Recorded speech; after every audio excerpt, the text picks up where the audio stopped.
Welcome to Cybersecurity Today. I'm your host, Jim Love. Some breaking news that came up just as we were recording this podcast.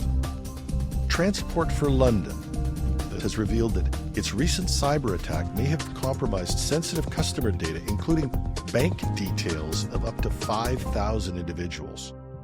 The breach involved Oyster card refund data, which could expose commuters' bank account numbers and sort codes. Additionally, the cyber attack is believed to have compromised employee passwords, prompting the organization to conduct IT identity checks against its entire workforce. The UK's National Crime Agency, NCA, has confirmed the arrest of a 17-year-old male in Walsall, England, in connection with the incident, under suspicion of Computer Misuse Act offences. Deputy Director Foster from the NCA's National Cybercrime Unit stated that the agency is working closely with TfL to identify the culprits and mitigate the impact of the breach. The U.S. Cybersecurity and Infrastructure Security Agency, CISA, has added 3 significant vulnerabilities to its Known Exploited Vulnerabilities (KEV) catalog, signaling an increased risk for organizations. The vulnerabilities affect ImageMagick, the Linux kernel, and SonicWall Sonic OS. Of particular concern is CVE 2024-40766, a recently discovered flaw in the SonicWall Sonic OS with a critical common vulnerability scoring system, or CVSS score, of 9.3. This vulnerability could allow attackers to bypass access controls, potentially leading to unauthorized system access. The other 2 vulnerabilities, while older, remain threats. CVE 2016-3714 in ImageMagick could enable remote code execution through manipulated images, and while CVE 2017-100253 in the Linux kernel could allow local privilege escalation. CISA has mandated that federal agencies address these vulnerabilities by September 30th, 2024.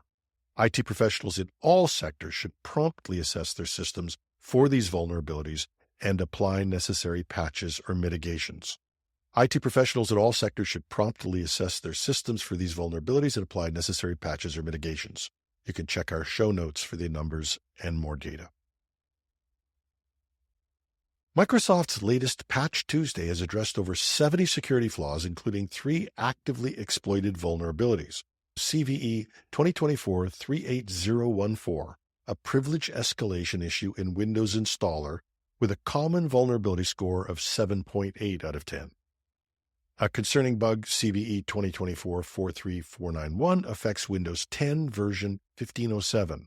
But this critical flaw, rated 9.8 in CVSS severity, caused the operating system to silently undo previously applied updates and security patches for certain optional components, potentially leaving systems vulnerable. Other major tech companies have also released patches. Adobe fixed 35 issues across various products, including a critical flaw in Cold Fusion. Intel addressed vulnerabilities in UEFI firmware and older processors. SAP issued 19 security notes with high priority given to previously reported issues. The U.S. Cybersecurity and Infrastructure Security Agency, CISA, has warned about high-severity flaws in Citrix Workspace app for Windows and multiple vulnerabilities in Avanti products. Once again, IT professionals should be prioritizing reviewing and applying these patches, especially for actively exploited vulnerabilities and those affecting widely used systems.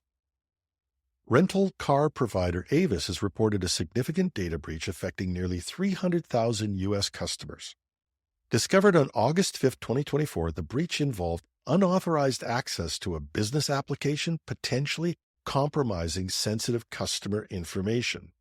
The stolen data varies by customer, but might include names, mailing addresses, email addresses, phone numbers, dates of birth, credit card numbers and expiration dates, and driver's license numbers.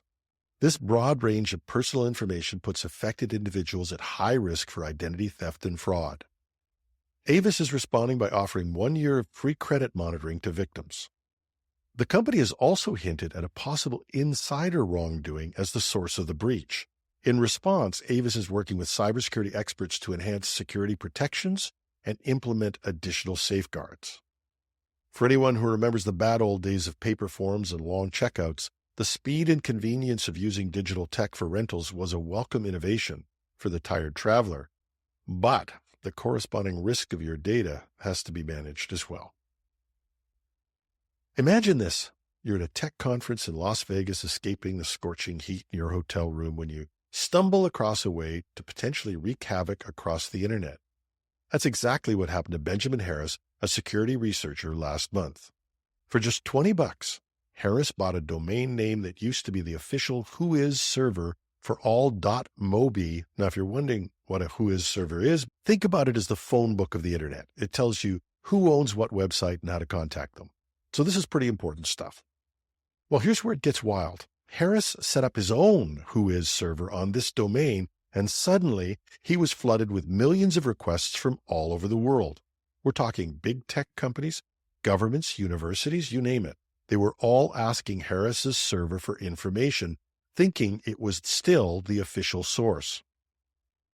Harris said, the purchase of a $20 domain that allowed passive inference of .gov and .mil communications and the subversion of the certificate authority verification system should be a clear demonstration that the integrity of the trust and security processes we as internet users rely on is and continues to be extremely fragile.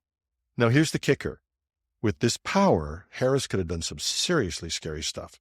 He could have created fake security certificates for websites, tracked email communications, even run malicious code on thousands of computers. It's like he accidentally got handed the keys to the internet kingdom. But Harris, thankfully, is one of the good guys. Instead of exploiting this flaw, he raised the alarm. He showed how easy it would be to get a security certificate for Microsoft's .mobi domain, stopping just short of actually doing it. Harris said, now that we have the ability to issue a TLS SSL cert for a .mobi domain, we can, in theory, do all sorts of horrible things, ranging from intercepting traffic to impersonating the target server. It's game over for all sorts of threat models at this point. The scary part, this isn't just a one-off thing. It's a symptom of a bigger problem. The internet is built on trust, but that trust is often based on outdated information or systems that haven't been updated in years. Harris summed it up perfectly. The systems and security we all take for granted is, in many places, truly held together in ways that would not pass approval in 2024. So the next time you're browsing the web, remember, the security you think is protecting you might be hanging by a thread, or in this case, a $20 domain name. You're running a big industrial company, right? Everything's humming along, and then bam, one of your engineers goes rogue. This is Daniel Rhyne, a guy who knew your systems inside and out, and it really happened. Daniel was a disgruntled employee who gained unauthorized access to administrator accounts. He started locking out the admins, wiped backups, and started shutting down servers. Then he demanded $750,000 in Bitcoin. Now, Rhyne sent this ominous email to everyone in the company, basically saying, pay up or watch your business crumble. So it's like something out of a techno thriller, right? Sound crazy? It was. And of course, Rhyne got caught.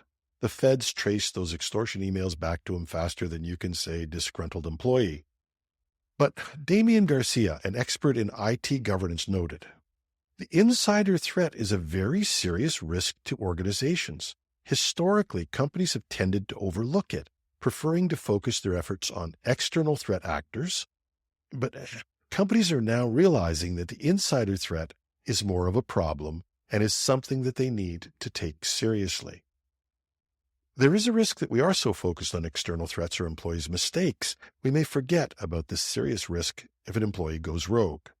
It's a bit like that old horror movie. Sometimes the call is coming from inside the house. This situation or variations on it play out every day. Small companies are particularly vulnerable as they often have one person who has access to all accounts and passwords. So how do you deal with this? Well, most experts will tell you to ensure that you follow the rule of least privilege, ensure that when extra privileges are issued, that it's only for the purpose they're needed for, and that they're revoked when no longer needed. For more tips, check out our Cybersecurity Week in Review panel, where we'll be discussing this story. And that's our show. You can find the show notes with links at technewsday.com or .ca. Take your pick. I'm your host, Jim Love. Thanks for listening, and I hope you have a lucky Friday the 13th.